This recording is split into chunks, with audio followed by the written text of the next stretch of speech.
So hi and welcome to everyone. Welcome to Cogtalk, organized by Center for Neural and Cognitive Sciences, School of Medical Sciences, University of Hyderabad. Our guest speaker today is Professor Bernhard Hommel from Leiden University in the That's Netherlands. Along with him, we have Professor Ramesh Mishra, Chair at Center for Neural and Cognitive Sciences. I am Seema Prasad, a final year PhD student at CNCS. Some practical information before we jump in. All of you who are participating are in a view-only mode, so we cannot hear you or see you, and it's going to be that way till the Q&A session. During the Q&A, if you want to ask a question, you can click on the raise hand option at the bottom of your screen, and then your audio will be enabled. And then you can ask your question. We request that you introduce yourselves before asking the question, just some basic details like who you are and what you're doing and so on. Just to clarify, even in this scenario, your video will still not be on. We'll just be able to hear you. If you're not necessarily keen on asking the question yourself, you can also just type it in using the Q&A box, and I will read it out on your behalf. So both options are open, and you can choose whichever you're comfortable with. Okay, so let me say a few words about Professor Hommel and his work. He is a co-founder of the Leiden Institute for Brain and Cognition. He is also the chief editor of the journals Psychological Research and Frontiers in Cognition. It is a bit hard to summarize his research in a few lines because his interests are wonderfully diverse. He is, of course, well known for having proposed the theory of event coding, which essentially is a framework linking perception and action planning. Apart from this, he has also studied many other interesting topics like religion and meditation, creativity, cognitive enhancement, among others. More recently, he has been writing and talking about some of the problems in the way cognitive science / neuroscience research is done. And that is what we will be hearing more of today. Joining him today as a discussant is Professor Ramesh Mishra. He is one of the founding editors of the Journal of Cultural Cognitive Science. He mainly works on bilingualism, control, attention, and awareness. His most recent book, titled Bilingualism and Cognitive Control, deals with the cognitive consequences of bilingualism, but from different perspectives, like evolutionary, neuroscientific, and psychological, along with the various controversies, of course, that come with the topic. So thanks to both of you for joining us. I now ask Professor Mishra to say a few words about the vision behind Cogtalk and what the participants can hope to. Thank you. And I welcome really, I'm very happy to have Bernhard on the show. And in a way, COVID kind of has made it possible for people, distinguished people to come and, speak from their homes or offices. Otherwise, it would have been a big hassle to have traveled to India for such kind of a talk. So, but nevertheless, I hope that we will get out of this soon. And but nevertheless, welcome again to the show. And let me tell you that University of Hyderabad is one of the top research universities of India, and constantly showing up in the top 3 in the various rankings. And most recently, the University of Hyderabad is also part of this very elite Institute of Eminence tag that Government of India has bestowed on some universities and Indian Institute of Technologies.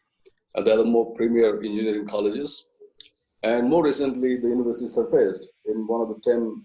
So that kind of speaks that we value research and all the students and teachers. So it's a research university. And cognitive science in this university is about a decade old. And in India, it started 15 years ago. The first center being set up in the University of Allahabad, where I was very fortunate to have spent 5 formative years of both the science and myself. And then I moved to Hyderabad. And cognitive science has now picked up as a subject in IITs, and many of them have open courses.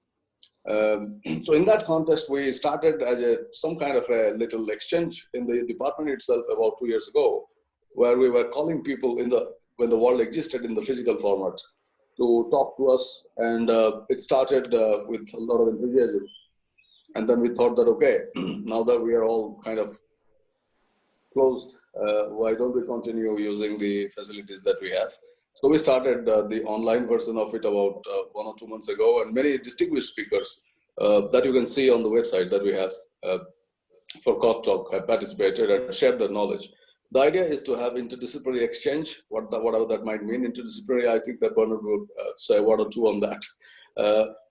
In the context that people should know what mind, cognition, brain, these concepts are.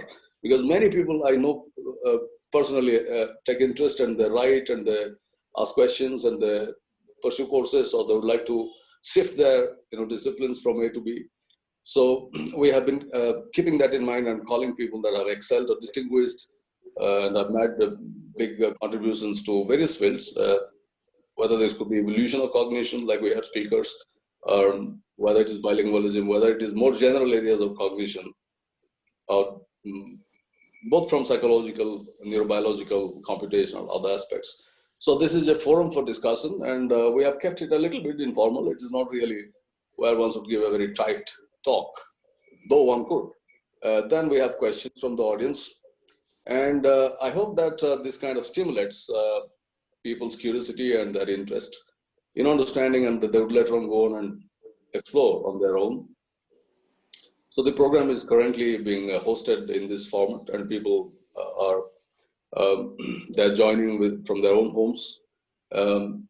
So this is a departmental kind of an activity, but we are hosting it, and we also, I'm happy to have the audience's view. If they would like us to host somebody, they would like to write to us. There is a possibility on the website. Please feel free to comment or suggest. With that, I think without wasting further time, I'm very happy to have Bernhard here, and who is very distinguished. There's nothing more I can add to that. And I also serve as an associate editor on the same Frontiers journal, of which Bernhard is editor-in-chief. So in a way, we have been in some communication differently over a period of time now. And Bernhard has contributed enormously, and particularly I see the diversity of his work, whether it is the connection between religion and cognition, a very interesting area, and nothing much has been done. And I think cognitive psychology can make a big foray into that. And maybe, I don't know whether you would refer to that today. And on some other many issues. And his, pretty good control on the historic aspects of the development of the field. Very, very rarely you come across, because people take a point-and-shoot approach. But Bernhard is very grounded to certain interesting histories of the discipline, the evolution of cognitive psychology. And more recently, I read the topics article where he takes a critical view on the mechanistic aspects. Whether they have been good or bad, it is up to him, but I had my own understanding of it. So I think finally I would welcome again to Cogtalk, and over to Bernhard now for his talk. Thank you very much. Thank you very much for the preparation, for inviting me and so forth. And I apologize to all those who were hit by my cancellation of the previously planned one, but I was really out of my mind because I had teeth problems that really invaded part of the brain even, so I couldn't think. That may be good for some talks, but not for this particular one, because this is not a polished talk. I have those, I can offer those for those who like it more, but these are more a kind of struggle. I would like to share with you my struggle with my dissatisfaction of how we do cognitive science. And that has a long history, cognitive science, but also my dissatisfaction. Even as a student, there were some things that I just didn't like, but as it sometimes works, you need many years to actually find the words to express what exactly is this about. So why am I dissatisfied, and what could one do with this, and so forth. And this is more recently, because probably I'm getting older and rid of some administrative duties and other things that prevent us scientists from doing more interesting things sometimes. I found I'm increasing these very small increases, I'm afraid, but there are some increases in me finding words for describing my dissatisfaction and linking it to other things. And that's what I would like to do. It's not a formulated approach. It's not a complete thing. It's just three slightly different but related considerations I would like to share with you that ideally stimulate you more than just presenting you the full Monty and already telling you what to do. It's more kind of a stimulating talk, at least in principle. If that's okay with everyone, I don't know who you are. I cannot even see you, so I don't know what that will be telling you. But now I'm trying to move to the presentation. Let me see how well I'm doing with mastering Zoom. So this is the talk, and it's about pseudo-mechanistic explanations in psychology and cognitive neuroscience, or the cognitive sciences in more general. And this is strange because everyone, or at least many papers, say that they are interested in mechanistic explanation. So the question is, why would one worry about this? Well, I think that almost everything I see are not really mechanistic explanations, and I would like to explain why I think so. That has more recently been further fueled by what people call the replication crisis, with, I think everyone will be familiar with that to some degree, because I just don't believe that our problem is statistics. Of course, that may apply to some papers, but in general, I don't believe that our science suffers from statistical issues. I think it suffers from theoretical issues. So it's the theory that is missing, and not the smarter or more dedicated statistics. I would like to share with you, as I said, 3 different considerations, and they're described here. I will describe more what that means. Currently, there are cryptic, descriptive versus mechanistic theorizing, and reification as a non-solution is my first topic. So here it is. And what does that mean? Well, here's a movie and a paper, page from a Dutch newspaper that you cannot read, and the movie unfortunately doesn't play. So let me explain what I wanted to transmit here. The newspaper page basically says that there has been a study on pedophiles, that is, on people who like to have intimate and not acceptable relationships with minors. And the question is, of course, why is that the case? Why are they the way they are? And the paper reports about a study done in the US that put pedophiles and non-pedophiles into a scanner under particular circumstances with a particular task. And what you see in this figure showing the brain, it shows you that they have different activations.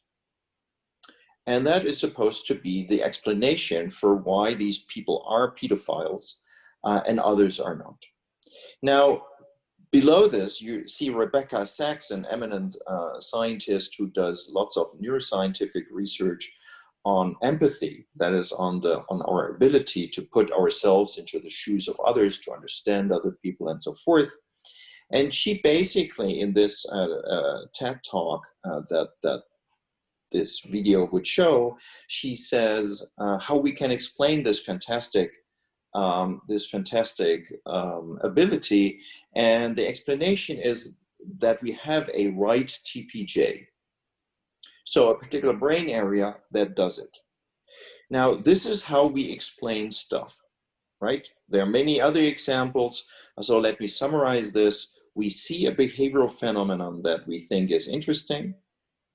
We try to find correlated brain activity, at least if you are more in the neuroscience field. And then we say that this is the explanation for the behavioral phenomenon. Now, in more, let's say, less neural accounts, the logic is different. People are not so much interested in the brain, but more in the behavior, and they build models like that. This is a model from Kornblum and colleagues on something that I did a lot of research on, namely stimulus-response compatibility. As you probably know, there are some stimuli that afford some responses more than others. So if I present you with a left pointing arrow and a right pointing arrow and ask you to press a left or right key, you would have an easier time to press the left key whenever you see a left pointing arrow than if you would have to press left for a right pointing arrow. So left and right with respect to the stimulus and to the response are somehow confused. In the incompatible case, that is when you respond left to a right pointing arrow, for instance. And this is explained in this particular model. So the idea is that the stimulus is encoded and the different stimulus features are encoded. And one branch, which is the lower one, this is the intentional route, as many people call it, where you do the right thing, you translate the stimulus, you use your instruction to translate it into a response, you carry out the response. That's what people should do in a reaction time experiment. However, because if the stimulus has a different feature, like if you respond left to a right stimulus, you also have this higher branch, which is the automatic route that you also often see. Often also intentional versus automatic is used in clinical psychology to explain things like addiction and the inability to kind of withstand it, as it were. And it basically shows that you encode the stimulus and that triggers another response. Now the question is not whether that is true or not, because this is what the findings show. They show that the stimulus that is incompatible basically activates more than one response. You can even use EEG to demonstrate that. So the question is, what does this diagram tell us beyond our observations? I would argue not much. Another one is here. This is a summary from an integrative paper by Pashler on dual tasking. As you know, it's difficult to carry out more than one task at one time. Sometimes one task suffers, sometimes two. We're just not as good as if you would do these tasks separately. And this is what Pashler tries to explain. And what he basically does is he identifies he and many other researchers, they identify several stages of information processing. The idea is that we first analyze the stimulus, then we make a decision, and then we carry out a response. And he summarizes findings suggesting that it is in particular the response selection that is suffering from having more than one task at the same time. Question is, does that explain why we have that bottleneck? Why would we not have it in the perceptual analysis? Why do we not have it in the response production? Why are there not other stages that have been considered? And so forth and so on. So my question is, what do we really learn from this? My general impression is in behavioral science, what we do in order to explain behavioral phenomena is to invent a system, unobservable, somewhere in the person that does it. And this is enough for us. We are happy with this. There is no complaint. There is no current research trying to go beyond this. We are happy with this. So this is reification, right? So you see a behavioral phenomenon, you try to understand its cause, you locate it in the brain of the person, and then you're done. This is what we do. Now, why is that wrong? As I will try to explain. To give you an example, let's assume that this lady here is a Martian who kind of somehow landed on our planet, has little idea about what's going on here, and happens to land close to a highway that you see here on the left. And she's interested in the question. She has scientific background, and she's interested to understand, oh, what are these things that move? Why do they move? How can they do this? Well, she has tools to take measurements. She can measure speed, how fast these guys go. She can measure heat. She can measure noise, and she can put lesions into these cars.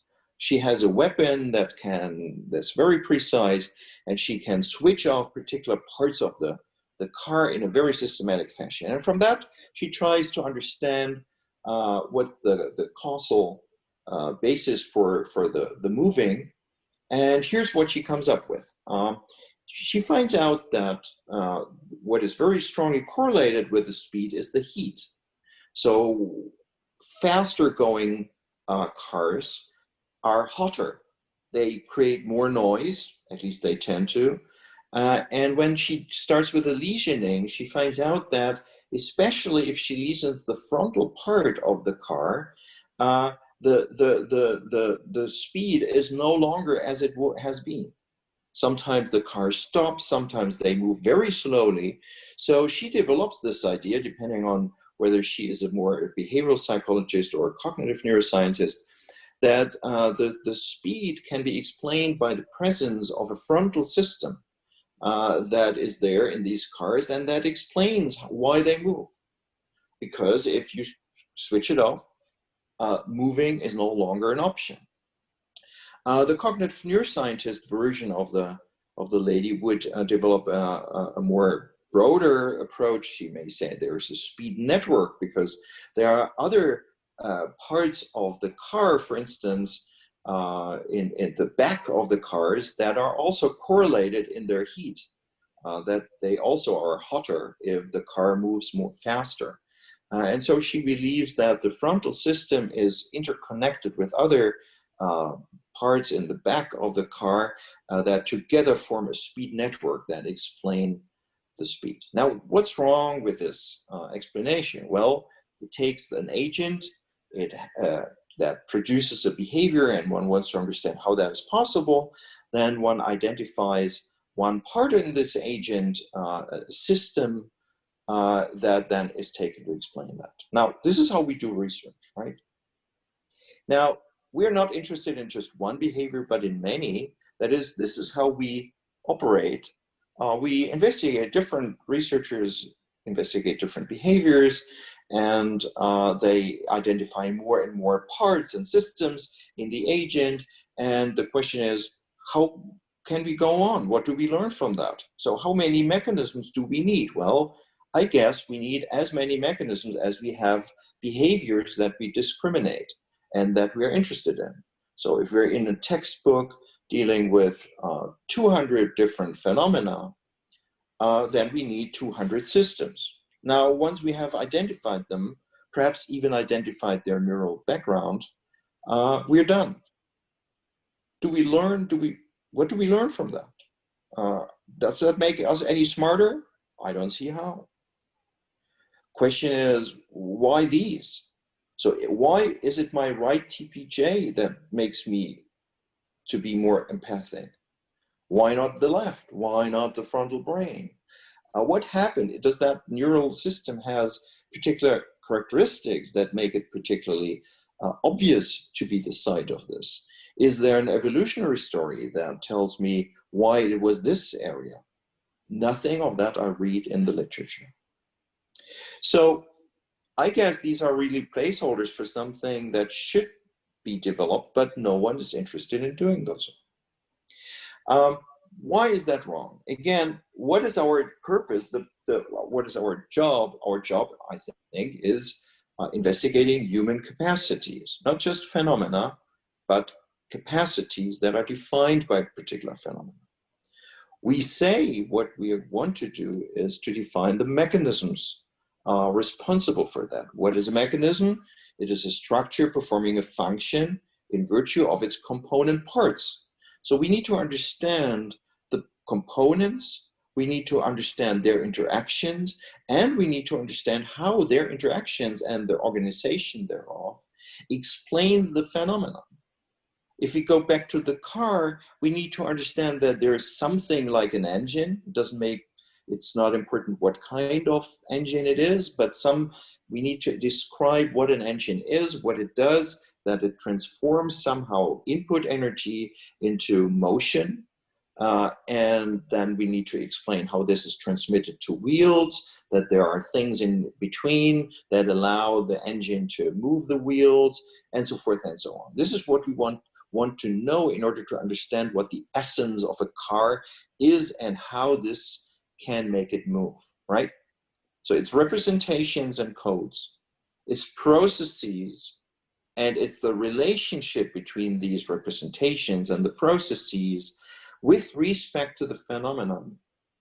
To shortcut this, we can also take the Feynman story that you read in the right corner, top right corner. He said, what I cannot create, I do not understand, or you can turn that around and say, only what you can create in principle, what you could create, you understand. And I don't think we can create much in psychology. So to go back to this, it's clear that something like the boxology of the dimensional overlap model of Kornblum that I showed you does not provide this. It does show processes, but neither does it explain what representations these processes operate on, nor how the interaction between the processes and the representations generate the phenomenon under consideration. And the question is, how else could one do this? Well, I just give you a very short glimpse that is taken from my own theoretical approach, which is the theory of event coding. So if you're interested in that, you could find more there. But basically, what the theory does is to explain how representations are created, where they come from in the development of a kid, when they are created, what they do, how they are stored, how they interact with other representations, what the processes are that operate on them, and how these interactions produce particular behavior. The interesting question here is that this model has not been created to generate particular phenomena. It's not to explain just the Stroop effect, the Simon effect, the Erickson-Flanker effect, and so forth, even though it can explain all that. Because it is built in a bottom-up way, it first tries to understand where the stuff in your head comes from, and then how, whenever you have acquired this, how it can generate the phenomena under considerations. So this is the kind of alternative that I have in mind. So my conclusion is we should not invent dedicated mechanisms that actually explain nothing, that just reify the fact that we have just measured, namely that this particular phenomena can be produced. This is what we know, and just saying that we have a mechanism that can do it does not really help us much. This is my first consideration, and without having any feedback from you, I at least hope that it tells you something. Now comes something else, which is this is about a paper I liked as a student already, but back then I didn't understand much of it. It was more an intuition I had about it, but now I think I better understand what that means. It's about Aristotelian versus Galilean psychology. That comes from a paper from Kurt Lewin, and if your German is not very good, that you can see on the left, on the right, there is an English version of this that may be easier to understand. And what he does is to describe what he calls Aristotelian and Galilean psychology. He tries to explain that for Aristotle and for Galileo, whatever is regular, so observations that we make, let's say whenever you see a left stimulus, you're slow in pressing a right key than a left key, something like this.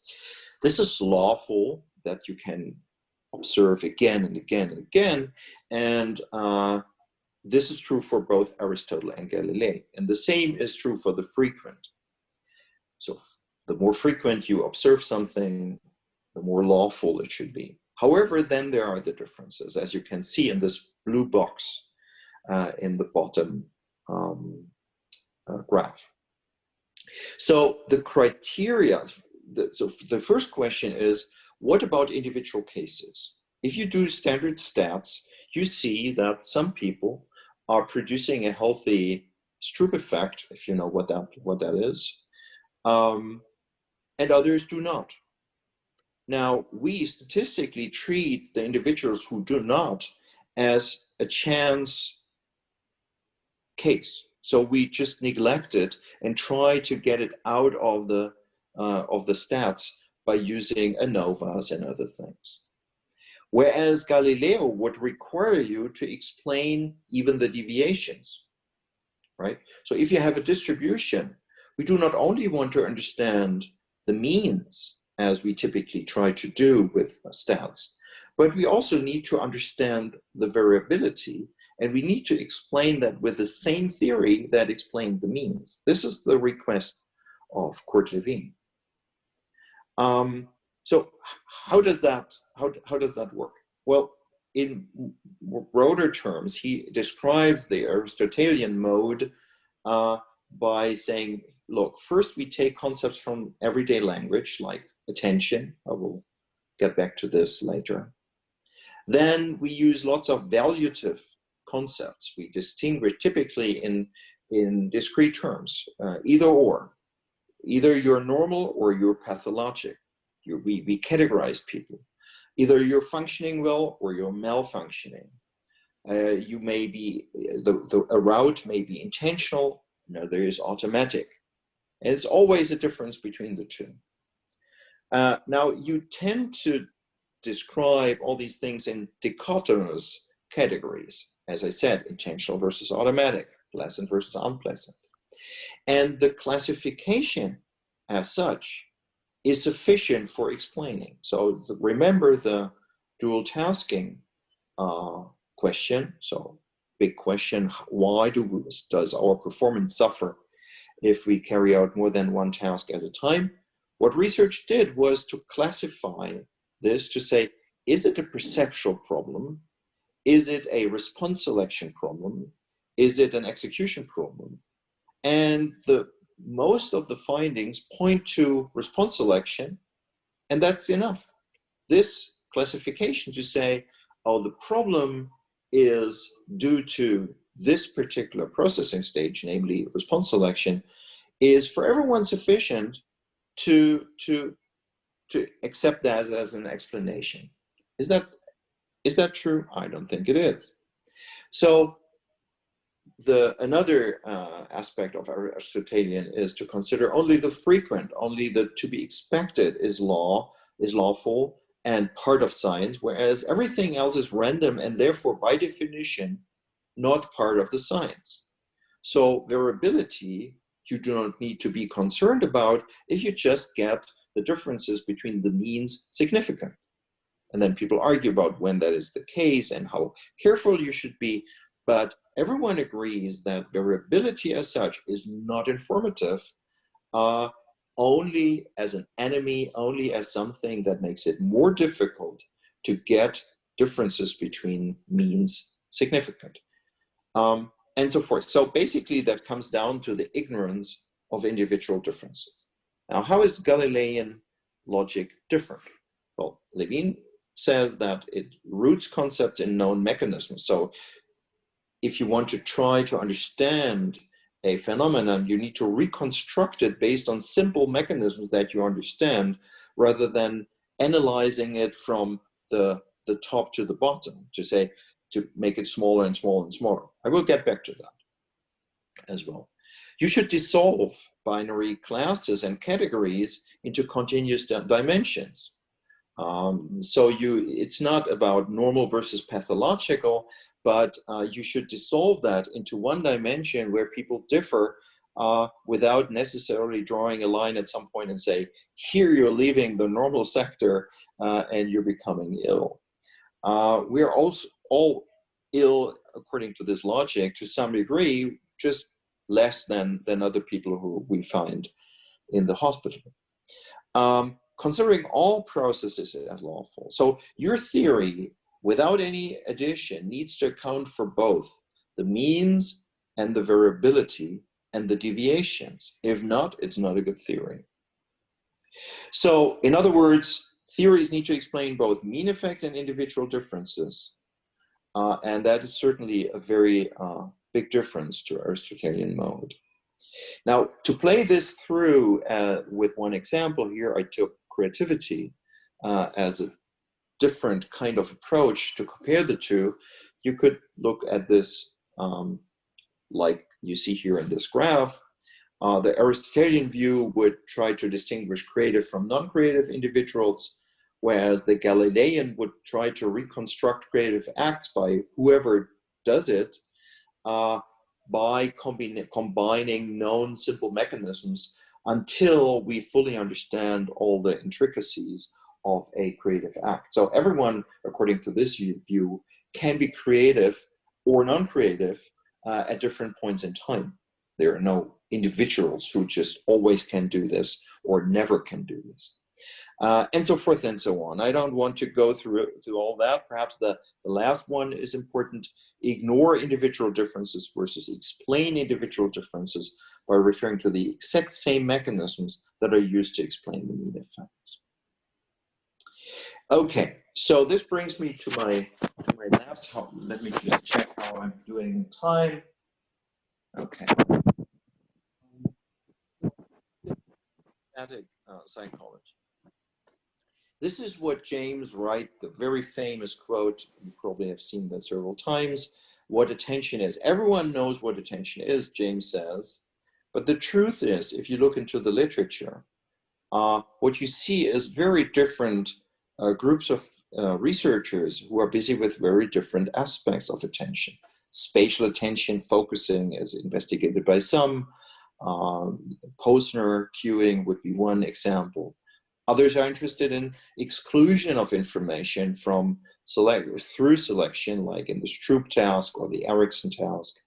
Control of attention, endogenous versus exogenous cueing is another area, visual search another, and so forth and so on. Intermodal attention, vigilance. And the interesting thing is that if you look into researchers busy with this, they hardly talk to each other.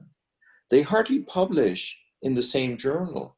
They hardly meet at symposia. They visit different symposia.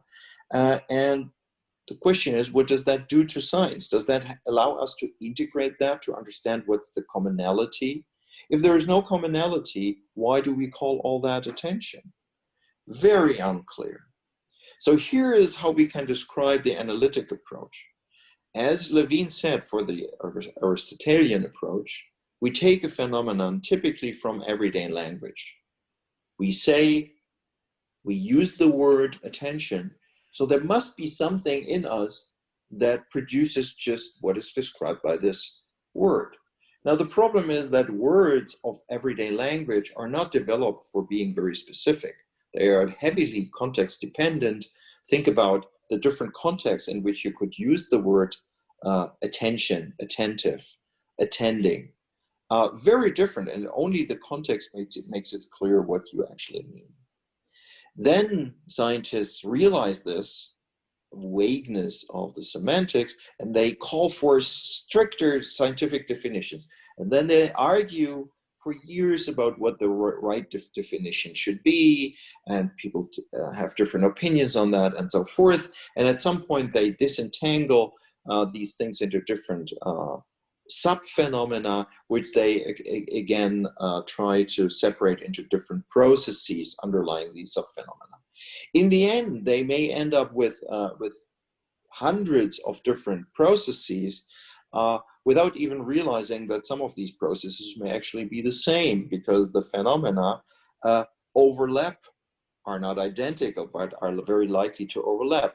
And they will not find out that this is the case because they will never talk to each other, because they are in different research communities. If you are a visual search person, you're just not talking to a Posner cueing person, and you visit different symposia. So everyday language is unlikely to be scientifically useful, as you can see with the Plato discrimination between cognition, emotion, and motivation. You can easily see that many aspects of cognition are involved in emotion and motivation and vice versa. And the overlap, the semantic overlap between these concepts must be enormous. we treat it in different, research it in very different communities that, again, do not talk to each other. Then again, there is no reason to generate non-overlapping definitions. Why would that be the case? The concepts overlap. Why would the definitions not? So this is the analytic approach. However, if you think about it closely, there's no reason to develop non-overlapping mechanisms or models. No reason why different phenomena should rely on dedicated mechanisms.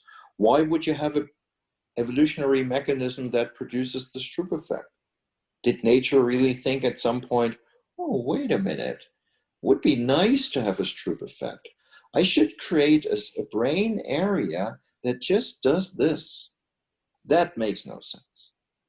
So perhaps all these mechanisms are emerging properties that just were generated by more general evolutionary needs.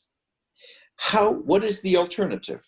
I like the synthetic approach from Valentin Breitenberg that you see here, and he was emphasizing something that has been shown by a study of Hyder and Simmel, who presented the following movie that you hopefully now see to participants quite some time ago.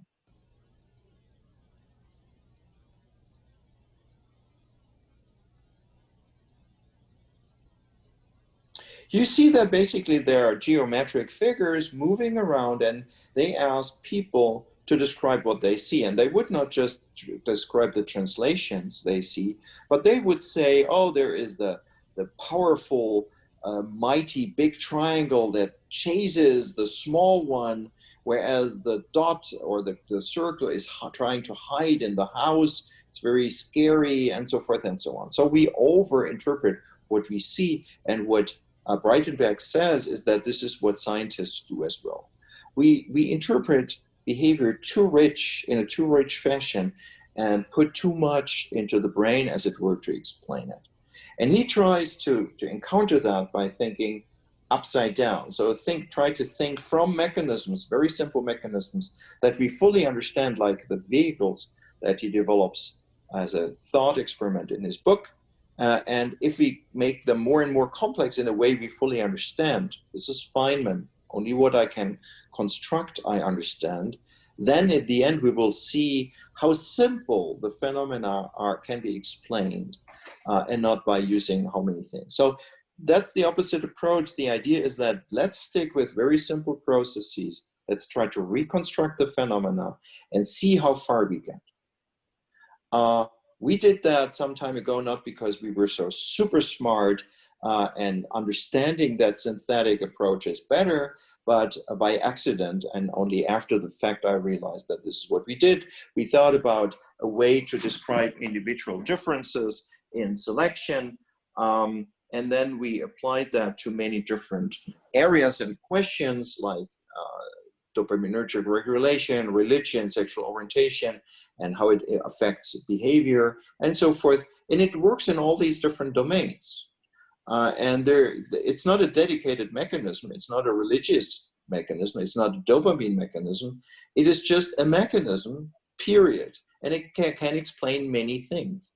But think about the perspective and the way of research, the type of research perspective that you need in order to find that out. Because typically, people would not talk to each other if they are in one of these different categories. To summarize, I hope I have made somewhat more plausible that we should start with mechanisms when we try to understand stuff, not with definitions. We should theorize bottom up and try to keep the mechanisms that we use simple, to combine them and to see whether they are enough without inventing new systems. Either neural systems or conceptual systems, and let's see whether we can be parsimonious in a true way. My actual suggestion would be let our researchers and theorists who want to publish about a new mechanism pay. For each new mechanism, each new concept, they suggest they should pay a certain amount, and that may make them more cautious to kind of think about it and whether they can reuse concepts that we already know. That means that we require models, we need models to specify representations and processes and the interactions between representations and processes in a way that makes us understand where the phenomenon comes from. I encourage you to reject descriptive correlational boxological models and similar reasoning in the neurosciences, and let's not use language to define your phenomenon. This is what I want to say, so I'm happy to accept, to listen to your questions. I would like to have a couple of questions, then if there are any questions from the audience. These will not be questions, but some kind of comments. I sensed when I read your paper as well as this talk that you seem to subscribe pretty, passionately to a structuralist or a kind of an intelligent reductionism. I would say it's not you need explanations that are mechanistic without too much fuss about the language that people, the narratives of it. I agree with that. But there would be some other people who would say, well, we had a big idealistic, grand vision 50 years ago that we will. So, it's actually complex. I know, what we feel about this problem. So my take would be that I don't know how many of the audiences are practitioners. They're students and they're professors. So there is this bottom-up, top-down, which is very obvious in what you have been saying. But would you really go for it? Like we have described all the mechanisms part by part, and then somebody builds a grand model. Let me say two things. First of all, I'm not interested in reductionism in the sense that everything in the end needs to be neural or something. I'm enthusiastic about functional modeling, and there's nothing wrong with it as compared to neural modeling. This kind of reductionism I'm not interested in because I think these are just different disciplines in a sense that look into things differently, and it makes no sense to say that chemistry needs to be reduced to physics or vice versa in order to work. No, these are just different ways, different descriptive languages that are both okay. So this is one aspect I want to. So this is only in terms of complexity of. So I don't want to start with a full phenomenon and then analyze into pieces. I want to start with the pieces and try to, but not stick with the pieces. I want them to be combined to explain the whole phenomenon. And so it's in that sense, it's not reduction. It's not that we neglect the phenomenon, the richness of it, and say, oh, it's actually only this. No, we should appreciate the phenomenon, but get to the mechanics. Okay. Now, this, of course, what gets into the way is that psychology is a unique science as compared to others because we are both objects and subjects of our scientific interests.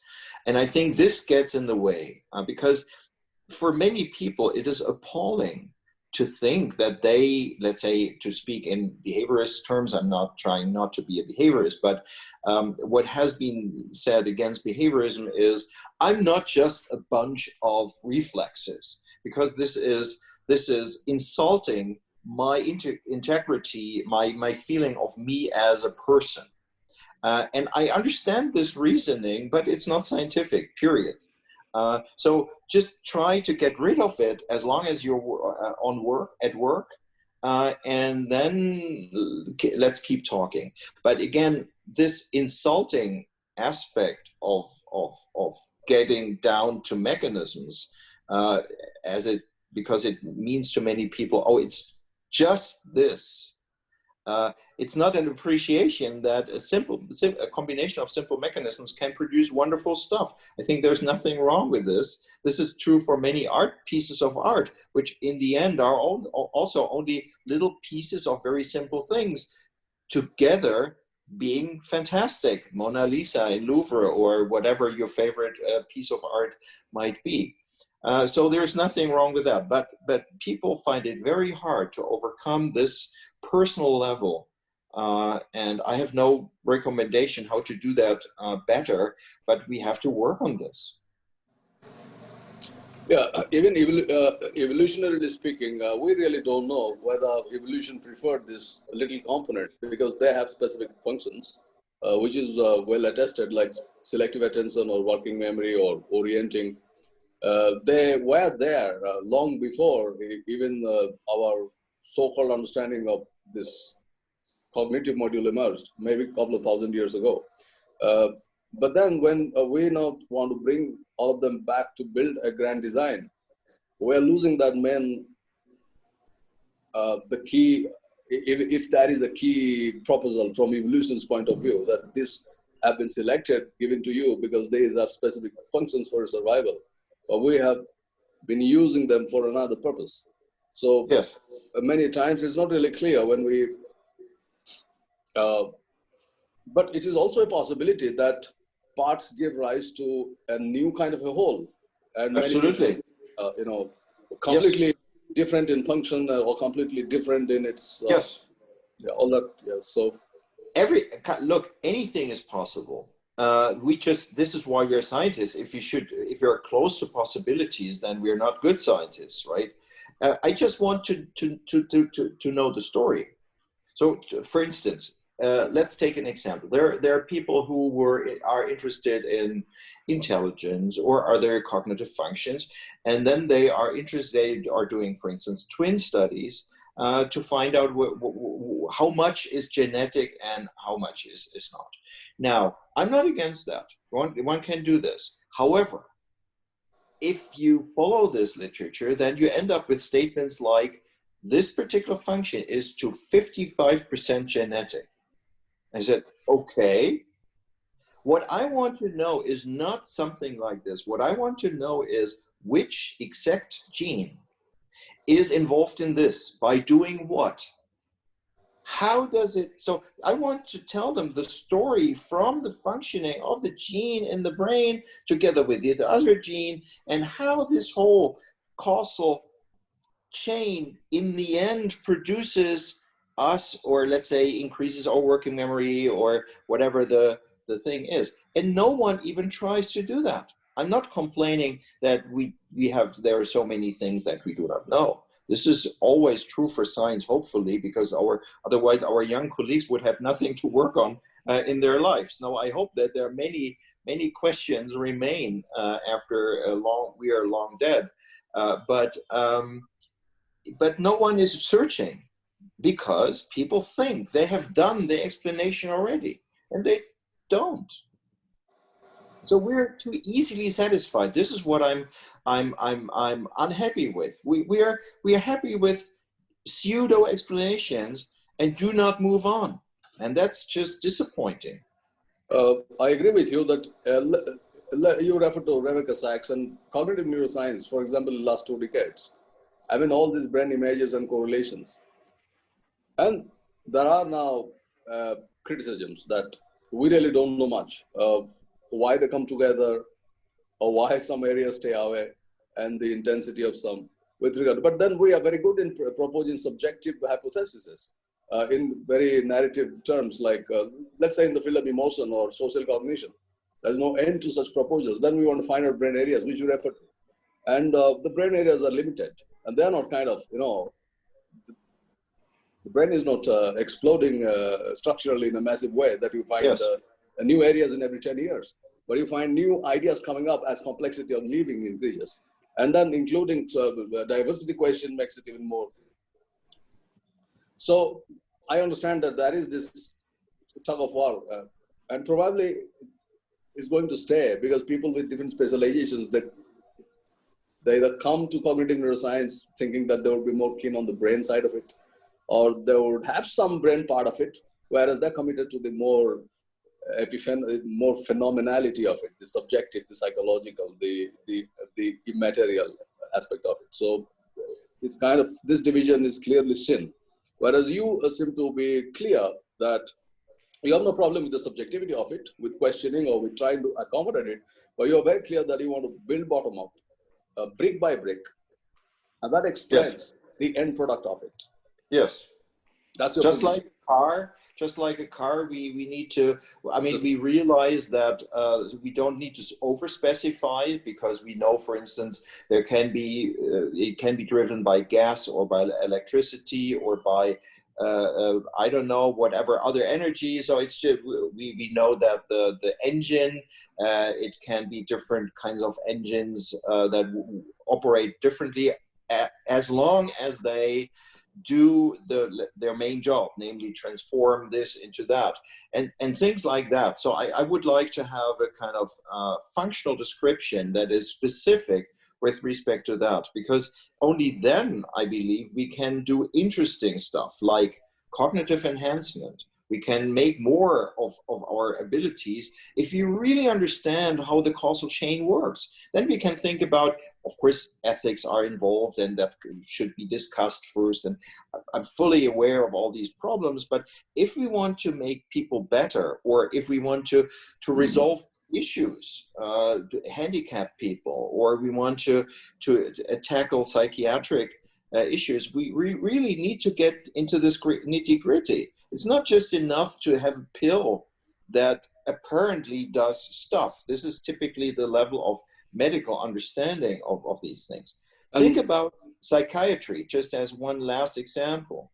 I don't know, I don't count, but in DSM, the description of all these psychiatric diseases, how many phenomena can you extract? I don't know, I wild guess 250.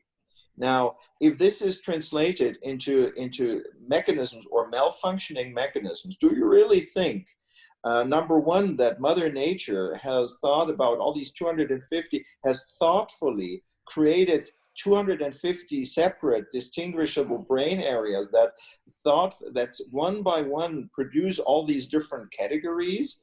I don't think so. This must be an emerging property of very few functions that can malfunction in very few ways, and only the combination of these must then explain the multitude of these different ones. So we need what people call a dimensional psychiatry that is coming from very few problems. And if you look closely, you can easily see cues. For instance, almost all psychiatric issues have to do with neurotransmitters. With too little, too much, too heavy interaction, too little interaction. And if you think about, we don't have too many of them. So it must be possible, if you start from there, if you first try to understand, what do the neurotransmitters to us? What do they allow us to do? How can they malfunction? I think then you can easily generate about, I don't know, let's say 85% of DSM categories. Wouldn't that be more useful? I think it would be. Also, I was thinking along, when you quoted James for the well-known, nobody knows what attention is. I have been thinking it would be actually easier if I just ask myself what attention does to a particular person in a particular culture, because it differs actually. The requirement of attention, like the requirement of sunlight differs, or requirement of other things differ. The requirement of mental functions, products differ. There is no need to have a standardized pattern and train them in order to reach that level. Absolutely. That the individual difference question is very paramount here, because I was recently writing a chapter on gender, sexuality, and cognition. I found that it's always the attempt to kind of bias the story towards these standard binary requirements, and as if the brains of the transgenders, the kind of tilt characteristic words, one of these, and all the papers I reviewed, I was surprised that that's ultimately the mechanism has to be explained in terms of the binary. But it is quite possible that different people require different kinds of cognitive resources because of the kind Absolutely. So given that, no need of a standard definition that this is selective attention, you must train with the stroke task to achieve this. So, I mean, flexibility can come also in this little way of posing the question more differently, that what attention does. It's quite a functionalist question, I know. Yes, this is actually one of my personal driving forces, because to give you a biographical example, there are a couple of experimental effects that were important for my theoretical development, right? So for instance, action, effect, integration, stuff like that. I'm not going to explain that, but and then I was starting to do this stuff in Munich at the Max Planck Institute, and we carried out lots of experiments, and they worked okay, and so forth, and other labs were replicating that. And then I moved to the Netherlands. I tried, I got a nice grant to carry on with some of these experiments. Now, we carried out 9 experiments in a row, and not a single one could replicate my basic effects. And I still can replicate the non-replication. Particular effects you cannot get in Leiden, Netherlands. I don't know about other parts of the Netherlands. You cannot get them there. You can easily get them in Munich, in Würzburg, in other parts in the US, not there. Interesting, and we have even a theory about it, but this theory cannot use the following logic. Currently, with the replication crisis, people would say, oh, see, this is file drawer stuff. You collect this stuff in Leiden and you don't publish. Well, I want to publish. It's just that every journal says not interested, okay, because it's a non-replication of something. Now, and then they say, oh, see, this is evidence that the effect doesn't exist. No, it just shows that people differ in ways that we do not fully understand, and in ways that are not reflected by our theories. This is bad for the theories, not for the evidence. But this is not what the new statistics nerds even understand. And this is why it is such a misled discussion that it's just going in the wrong direction. I mean, why would a misreplication, a failure to replicate, of course, it could be that there are evil, for me, this is close to conspiracy, that there are evil forces, evil scientists who try to fool the whole world by doing bad statistics and throwing bad data at us. I rather believe that there are just many factors in different labs and countries that differ in ways that we do not even appreciate in our theories. And we should. And then we understand why sometimes we get the effect and sometimes not. Let's take non-replication serious. I completely agree, because I think in almost all pockets in experimental cognitive psychology, this is coming in a big way. That the replication failures need more space actually, and more maybe peer review, maybe keynote and criticisms, and more than the usual, big opening papers with the usual. All right, so now coming to one or two other questions. As a long-time editor and currently as also you are serving, have you seen a shift? Have you seen a change in people going more adventurous, or younger people, postdocs pursuing? They may not be aware of the Aristotelian and Galilean transition, but I think unconsciously they may be sometimes battling within. After having published a couple of, that, okay, I need to do something different, and this could be theoretical or more empirical. So have you seen a little change in the last 5-10 years, or expecting a change? I think things become more conservative. They become more cautious. Especially if I talk to young researchers, they are scared because they what I call sorry, I shouldn't use extreme expressions. Let me rephrase.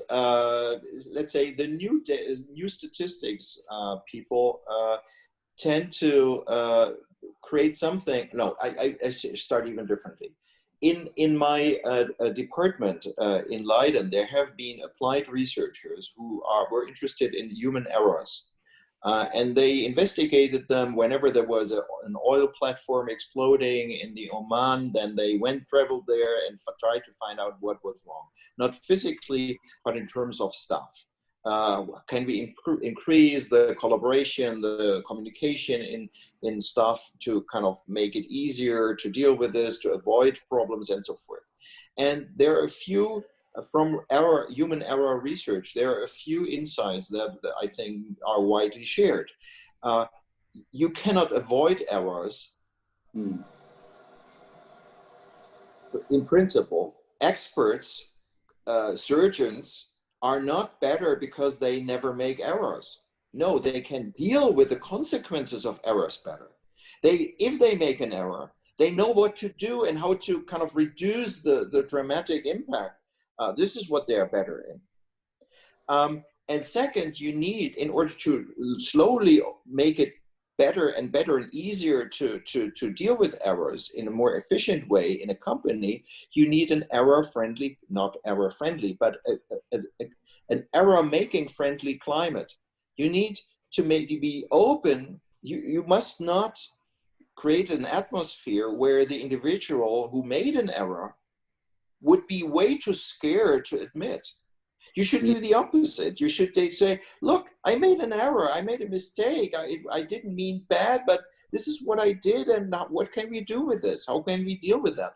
And you should be constructive and take the person on board and help the person.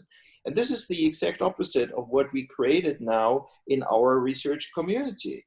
We created a situation where most young researchers I talk to, even older researchers I talk to, if they are close to retirement like me, I don't care. I mean, people can kill me scientifically. I don't mind too much. But if you have that before you still, you are scared because careers are killed, are eliminated, are canceled because of individual mistakes, intentionally or not. I mean, even an intentional error. Okay, of course, we are sometimes driven. Of course, we know Festinger carried out about, I think I heard, 50 or more experiments to demonstrate cognitive dissonance, and none of them worked until he found the 51st that was published. Well, nowadays, they would have said, oh, that's bad. Well, he triggered about 1,500 studies who all worked more or less okay. So how bad can it be? Because the problem is, we as cognitive researchers, we do not only have theories that predict measurements. No, we need, in order to get the measurements, we need to invent the paradigm that produces the measurements. And there's nothing in the theory that tells us which paradigm is better than the other. And if I don't find the predicted effect, it could be that my theory is crap. But it is just as plausible that my method didn't work well because no one is telling me what the right method is. And then I need to try another one and another one and another one. And there is no harking, and there is nothing wrong with that. It is just that statistic nerds don't understand research. That has always been the case. And I believe that the paradigm kind of always has a self-correcting mechanism. Sometimes the push is required, and it might come from any direction. But it makes us too conservative. People we need young people to be crazy, to try out strange things, and that means that they can make mistakes. And we should be open about it, we should be transparent about it, but we should not cancel careers for that. That's what I'm asking for. We should create fora where going out of the box is encouraged and not discouraged. But these days are kind of getting back to normal, trying to be very paradigm driven, not being creative, and that's very bad. That's not how we make progress. All right, I think I would be happy with this stimulated action so far, and now over to any audience questions or any other. Thank you. So I just wanted to go back to what you said about how visual search people, for example, don't speak to queuing people, right? And you have said somewhere that what we need is more cross-paradigmatic theorizing. I want to understand a little bit about what that means, because let's say I want to study how we orient in space. I would have to pick a task, right? And let's say I pick the queuing task. Now, the moment I do that, I am necessarily sort of bogged down by the constraints of that paradigm. The Yes. interpretations have to fit within, you know, how things are usually interpreted within that, the task parameters, how long the queue is presented, etc., etc. All that Yes. is automatically, it gets constrained. So how do we get around that?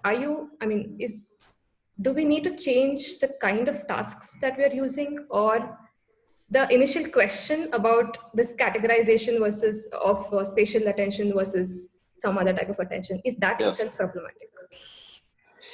Well, let me first say that I'm not there yet. I do understand that criticizing is only one half of the problem. You should also provide alternatives. And I try to present some pointers to possible alternatives, but I fully realize that I personally, I'm not yet in the position to have a full-fledged vision about research in the new age, as it were.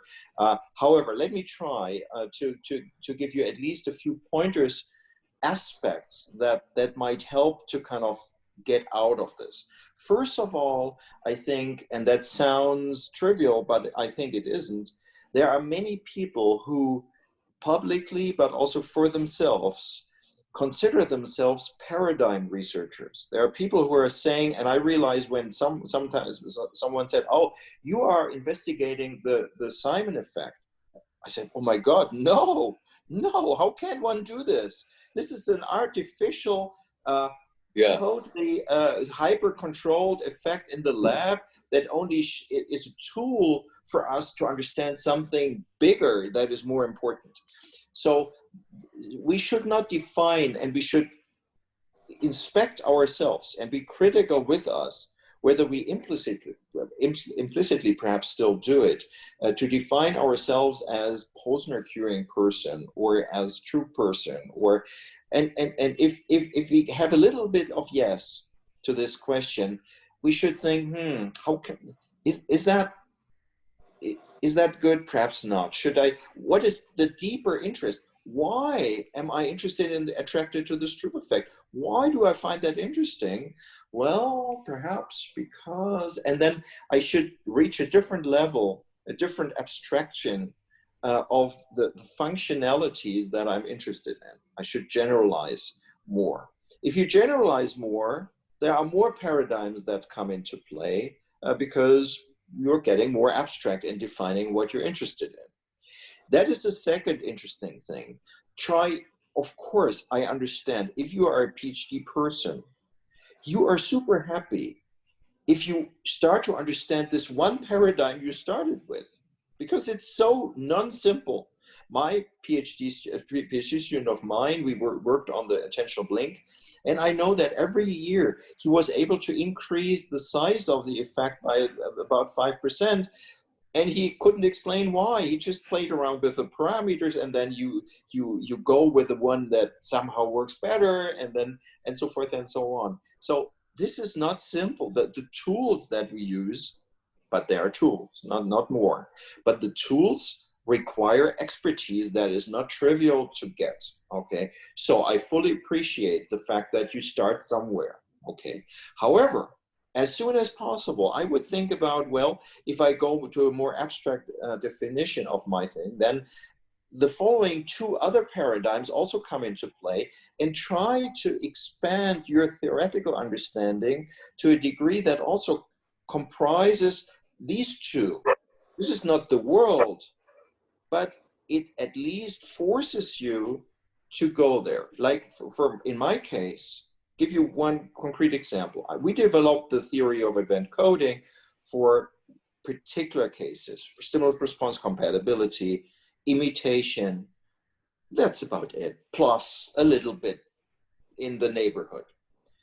Then later, there was a guy approaching me, he said, I have a PhD student. He did the social Simon. I don't know who knows that, but this is if two people are operating two different keys in one, and we get this. My first reaction, can you explain that theoretically? We have a very interesting effect here, but we don't know why. Can you explain that? My first reaction was, I'm not doing social, okay? So my theory is this, and then I thought, how lame is this? If I have the right ambition of a self-respecting researcher, I should be willing to explain the whole world. And I understand this is not possible tomorrow, but at least I should not shy away from expanding a little bit. And then I thought, what is the difference between an object that I can deal with and a person that I did not yet? Well, it's more complex, it's more dynamic, that's all true, but is there an essential, a categorical difference between the two? And I thought, no, let's try to apply everything I applied so far to objects to people and see how far I get. Of course, at some point I will fail, but why being anxious about this? So be courageous with your theory and be not happy with just explaining this little stupid tiny lab thing that you're busy with, but go to the next and say, this I can do, what else? Okay, and be courageous and outgoing and talk to others. So that's another kind of mini motivational cue I would use at home if I would be trying to be better. Okay. So the next question is a little bit of a, let's say, what advice would you give? Because, so what you talked about today is more of the problems within cognitive psychology, right? But there are also papers that are coming in that sort of focus on cognitive science in general and how it's not really the interdisciplinary enterprise that it was supposed to be, and it's overly dominated by cognitive psychology and so on. So there are various kinds of criticisms. So it's possible for somebody who's just starting out, either with their master's or with their PhD, to feel a bit skeptical about entering this field, because it's possible to think, okay, like it seems like there are so many flaws. Is it worth getting into it? What would you say to somebody who's at that juncture and who's feeling that skepticism? Let me try to better understand. I'm not sure I fully understood that. So skeptical about what? That cognitive science about the future of the field. Oh, well, that's a grand question.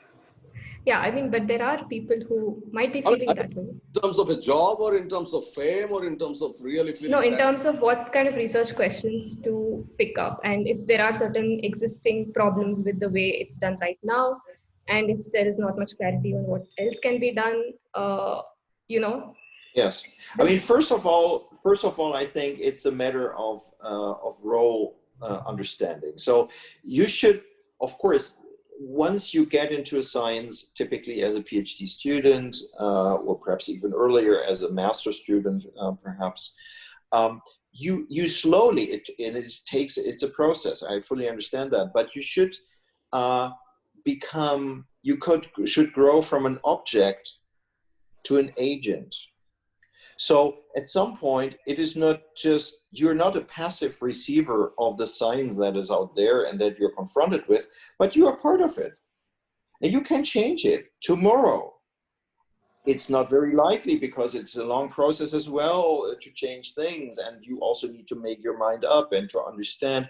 And as you see in my example, sometimes understanding a single paper can take 30 years easily, okay? So some are faster, some are slower, but this is the way it is. So become an agent. And if you don't like the science, or if you like it in principle, but you don't like how it is done, well, change it. It's not easy because it has to do with status, has to do with allies. It's good to organize yourself to find other people who are kind of equally minded and turn dissatisfaction into something productive. And for that, just picking up cues and making your own story is a good thing. I mean, this is just like learning to play the guitar. First, you imitate someone. You pick perhaps your blues idol in I don't know where, and you play the same way. Or if you're a painter, you paint like your idol, or perhaps even in the lab of this guy. Some people learned their skills in the factory of someone else. But then slowly you add your little thing and this little thing, and then you become more and more original and individual, and then you make your own thing of what is there. So pick up interesting aspects and then make the whole thing. Now, I think, I mean, being dissatisfied is actually good, is much better than being satisfied, because the problem that at least I had when I was young was, what else can I contribute? And if you're super impressed by what is there already, you easily get the feeling, why do they need me? Is there anything left for me to address? Or can I only do the 500th Stroop replication with a little SOA manipulation, and on top of that I also queue whatever? Is that my whole life? And the more questions are there, the more encouraged I would feel to say, wow, no, they need me and others to really get things going.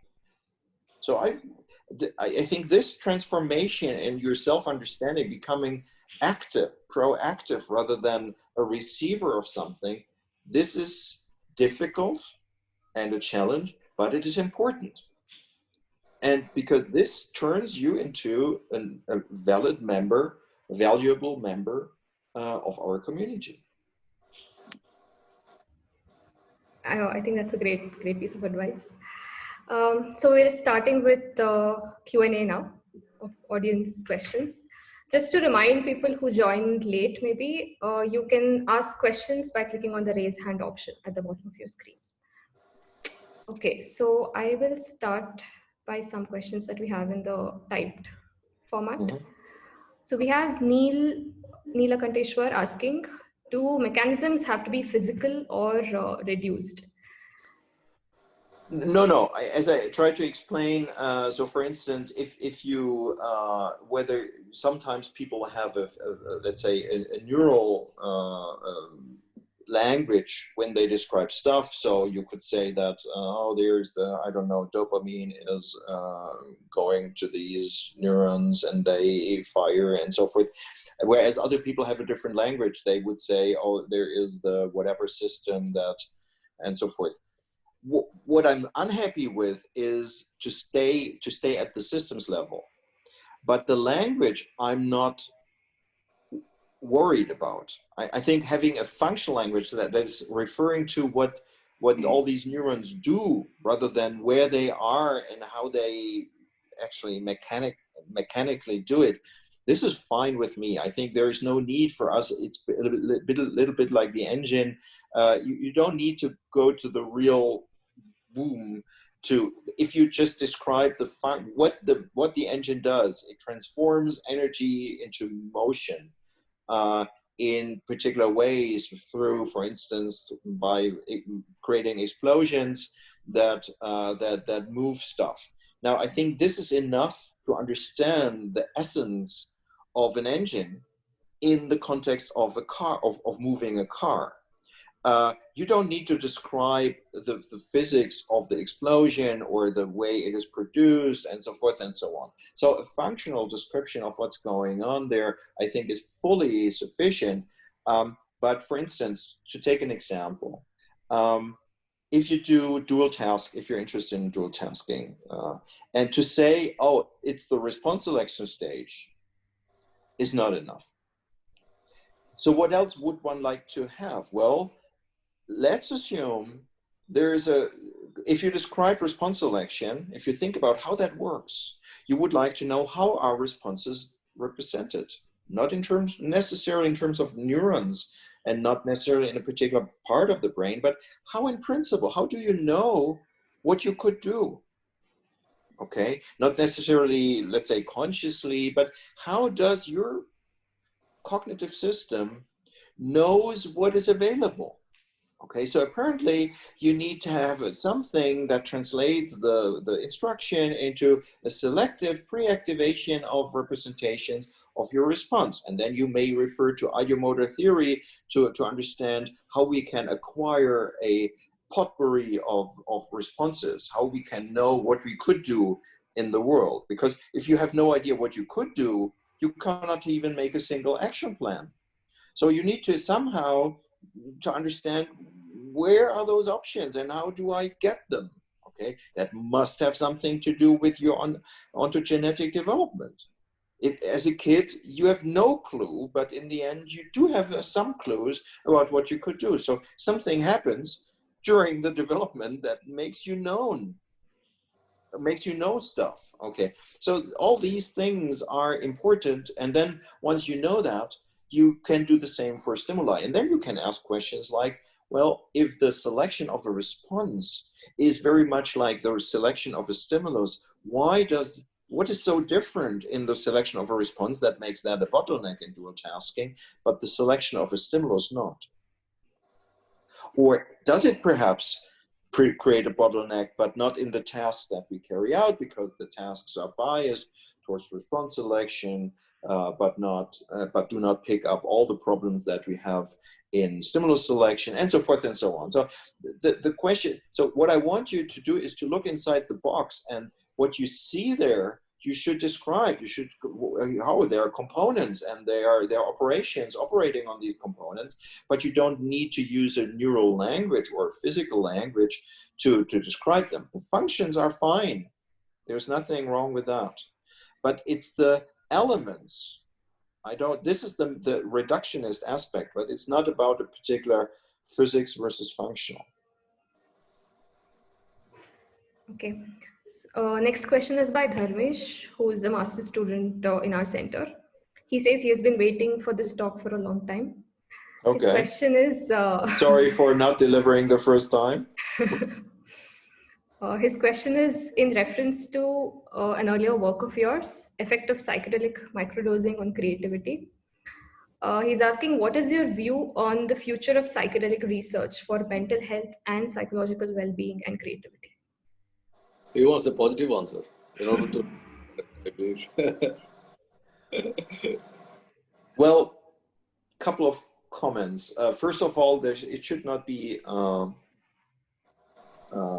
what did you say? It should not be psychedelic research, but research on psychedelics.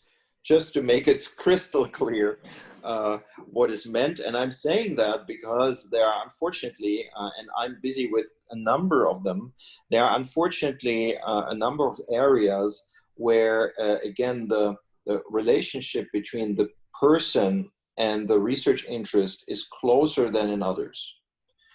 So in other words, I think 95% of everyone, of all of the researchers investigating meditation are meditators. Not good. Not good. Because whenever you publish something that, for instance, sometimes meditation also have disadvantages, make you perform more poorly in some, which it has, I think, theoretically makes perfect sense. And there's also nothing wrong with that. But it's very difficult to publish these findings because all the reviewers are believers. So I think that and the same goes for psychedelics. I think there are many researchers who investigate psychedelics are enthusiastic users of psychedelics. And there is nothing wrong. I don't have a moral problem with that. I don't care what people do. But they should try much harder to stay objective nevertheless. And that's very difficult for them. It may not be impossible, but that's very important to keep the research reasonable and scientific. It's very essential, okay? The problem, obviously, with this whole research is that it is illegal, or aspects of it is illegal in many countries. We were very happy and fortunate to do that, but it was not a real experiment in the sense that we have to wait until there is a company or a society who offers particular sessions where psychedelics are taken. And we have to accept their conditions, their selections. And you understand that this limits the experimental freedom to create experimental conditions that really allow you to have lots of draw lots of conclusions, that really limits your possibilities. There is lots of research of that sort. It's the same with patients. You cannot invent your patients. You cannot create your patients. You have to take them as they are, okay? And that's very similar here. But again, many other countries cannot do any research on this. This makes it very difficult, and the laws are changing all the time. In the beginning, we were investigating, we had a very interesting opportunity. We had many refugees from, I think, Somalia, who are using cut. These are leaves that are chewed the whole day. They are not good for your teeth and the color of them, but they give you a very interesting mental state. But then first that was allowed in the Netherlands, and then it was no longer allowed. So that makes it, of course, really difficult to plan. Let's assume we would have set up a whole project, would have get funding, and then overnight the government is no longer permitting us to carry that out. That's very difficult. That's why this research will be very slow. It will be very biased by the personalities and the personal preferences of the research, the average researchers. And that's what will make it very, very difficult. However, I think it can benefit from, in this case, I think, neurally mechanistic theorizing about the underlying processes. And I think the better we understand neurotransmitters and how they are regulated, the easier it is to link psychedelic research to research not working with psychedelics, but working with methods that are relevant for understanding psychedelics. Because what psychedelics basically do is they change your neurotransmitter behavior and interactions between them in interesting ways. And not all, but some of these processes are reasonably okay understood from animal research and so forth. So I think the better this is integrated, the easier it will be to understand what psychedelics doing. But it will be a longer way than others because of these legal and ethical and other intricacies. Okay, next question is by Dr. Madhavi Rangaswamy. Ma'am, please unmute your speaker and you will be able to ask a question.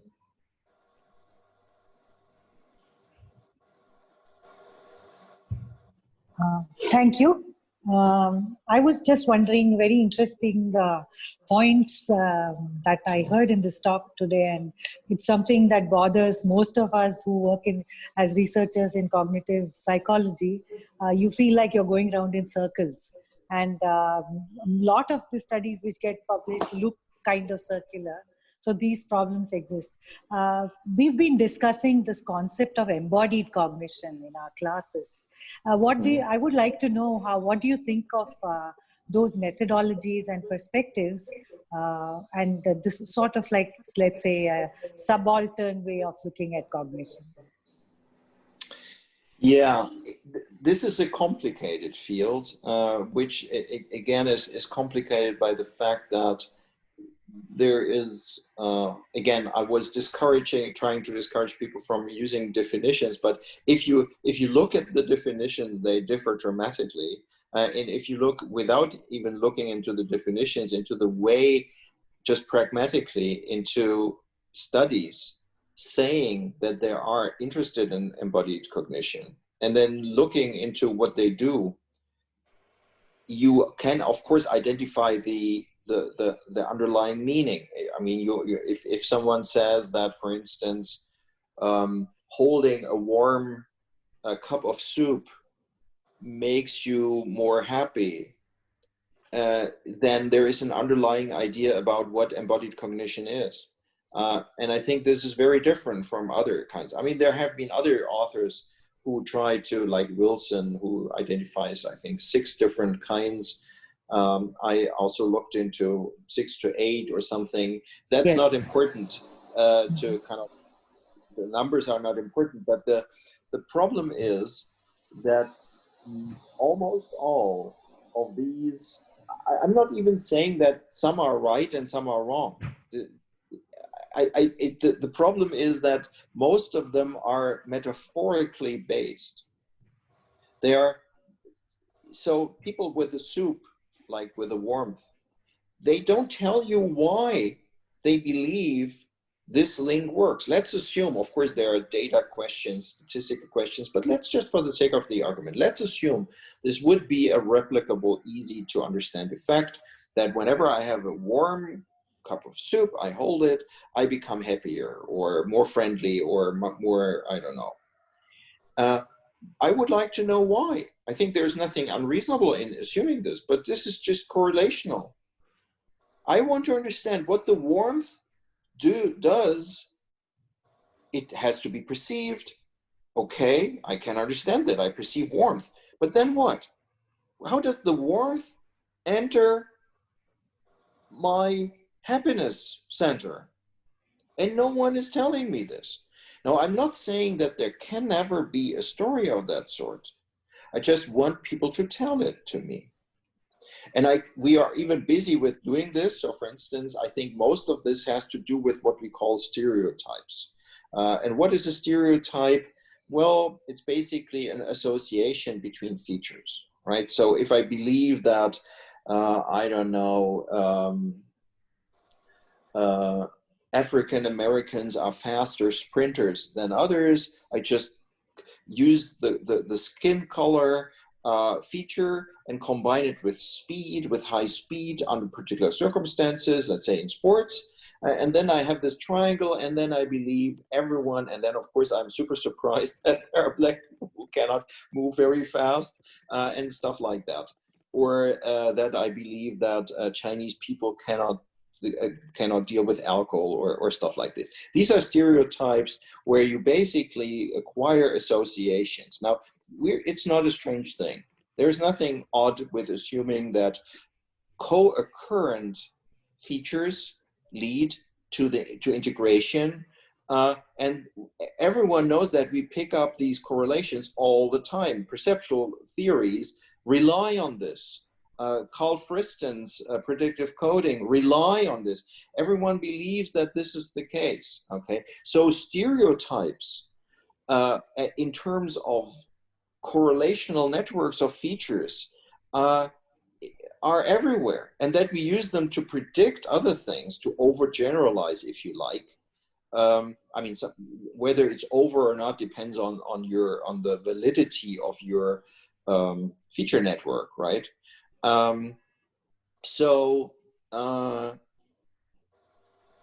this exists is not a far-fetched assumption, but I would like to have an ontogenetic story. I would like to say, okay, so if I see warmth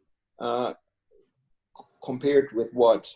Is it that whenever I see happy people that I have a warm cup of soup in my hands? Not sure this is the case. So it must be a somewhat more complicated story. And I'm not saying one cannot tell it. I want people to tell it.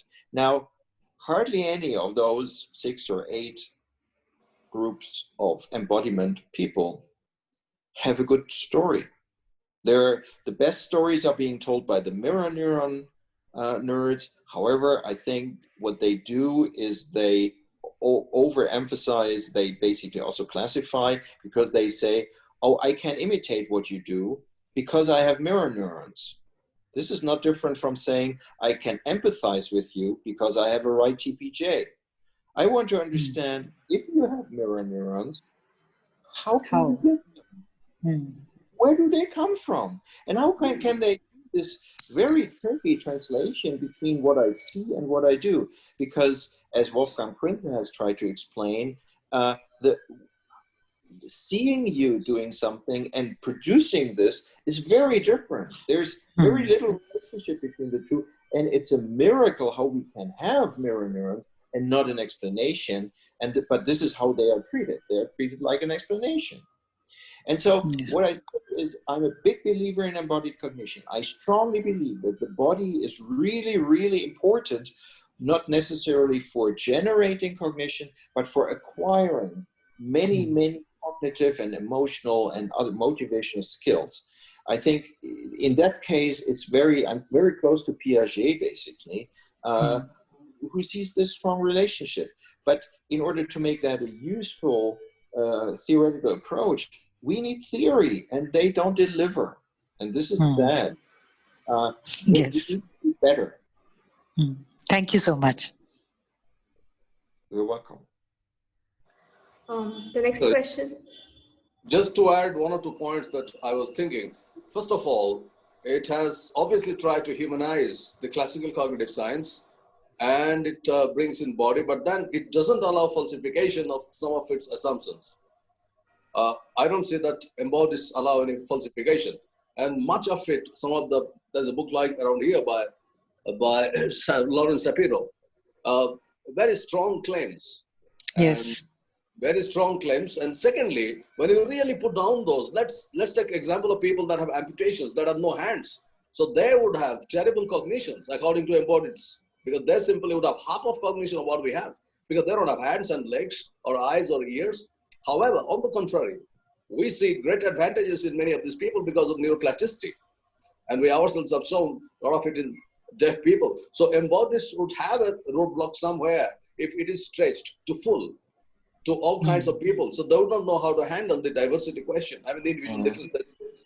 Yeah, perhaps I can if you're doing teaching on this, yes, you may find a paper of mine useful that is, I think, currently only in print, but you can download it. This is on my personal website, so it's bernhard-hommel.eu, and this is one of the in-press papers.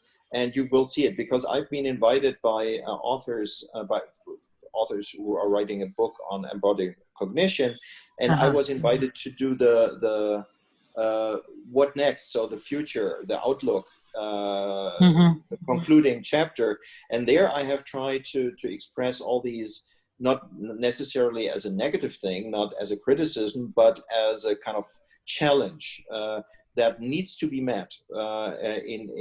So it tries to be constructive, but at the same time critical, and perhaps that you may find that useful. So if you're interested. Thank you. I will certainly look that up because we are having a very active debate in class now, and students get very excited about this. Yeah.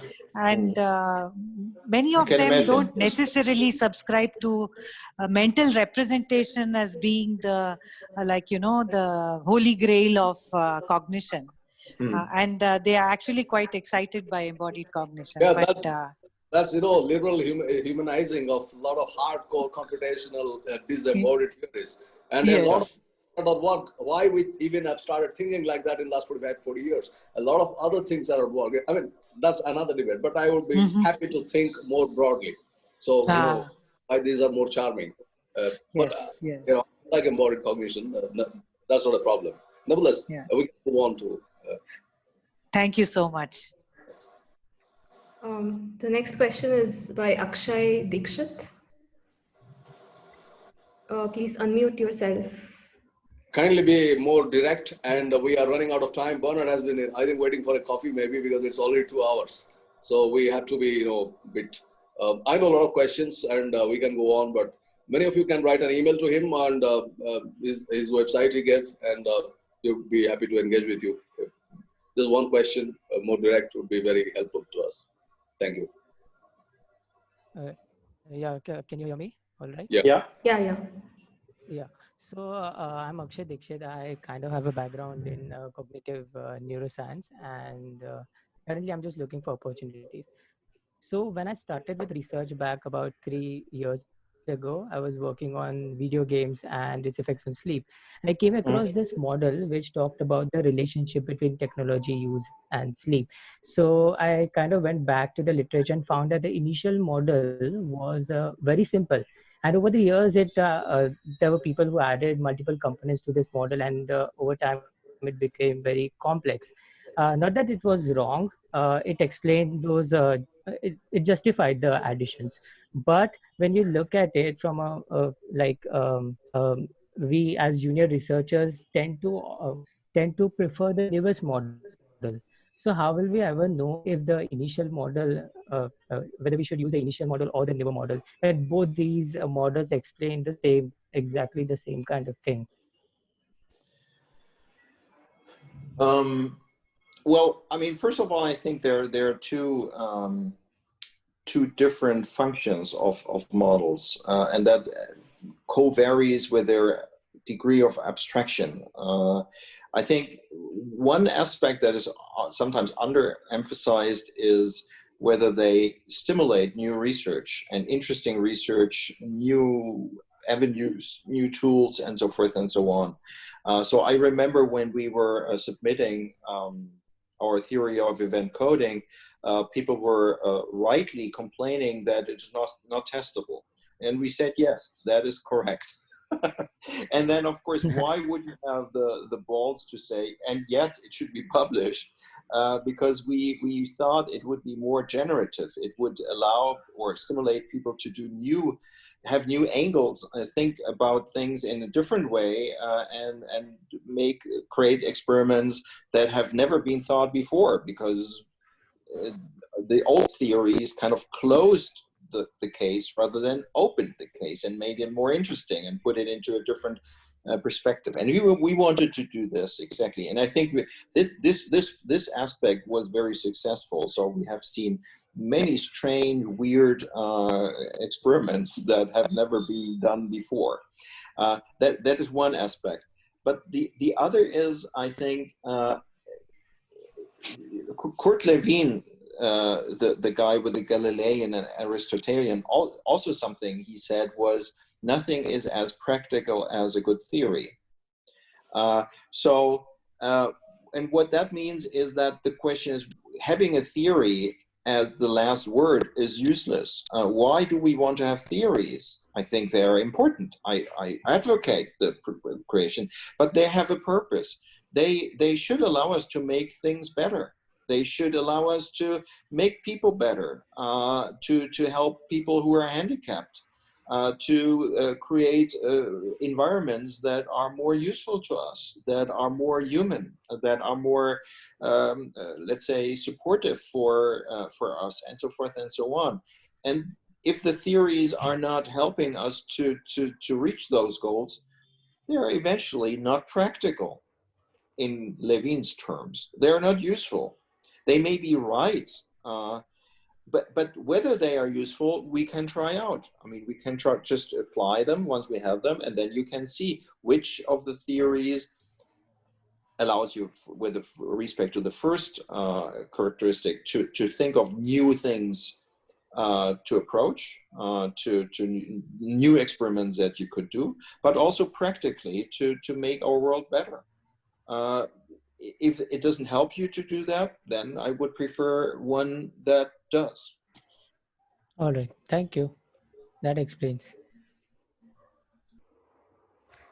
Okay, thanks, Akshay. So the next question is by Adish. He's asking, as you mentioned, don't let language define your phenomena.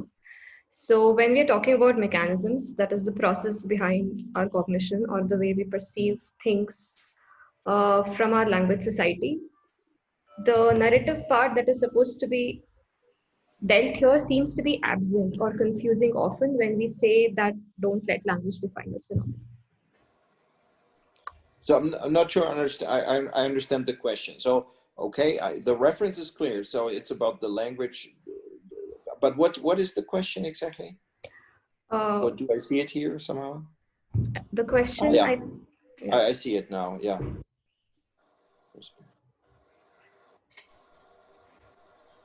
Okay. Yeah, I'm still not full. It's not fully clear whether I understand, but let me try to address the question in general.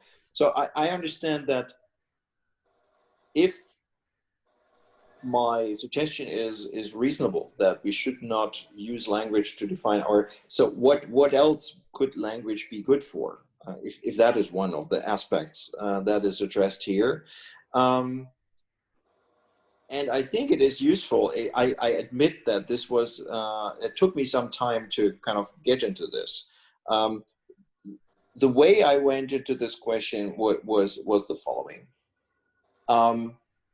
First, I realized that most of the most interesting cognitive functions are not conscious, and some are not consciously accessible. So I sometimes have been asked to write about consciousness, and first I rejected that because I said I have nothing to say about it. And then I said, how lame is this? So I basically said no. I tried to explain how consciousness is entirely irrelevant for most of the intelligent things that we do all day. But then at some point, next thing was that someone else asked, well, that's all fine, and I'm convinced, but why do we have it? What is it good for?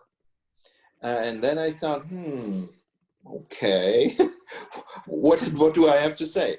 And then I thought, first of all, that our conscious perception is very close to language. So I'm not making any causal, one determines the other, because I think there is an overlap between the two concepts, but it is no accident that if people in the consciousness, whether stimuli are conscious or not, subliminal or not, things like that, in these areas, they disagree a lot about when something is conscious or not, because some are saying then, oh, it has been conscious, but just so briefly that you forget quickly, and that's why the person is believed to be not conscious.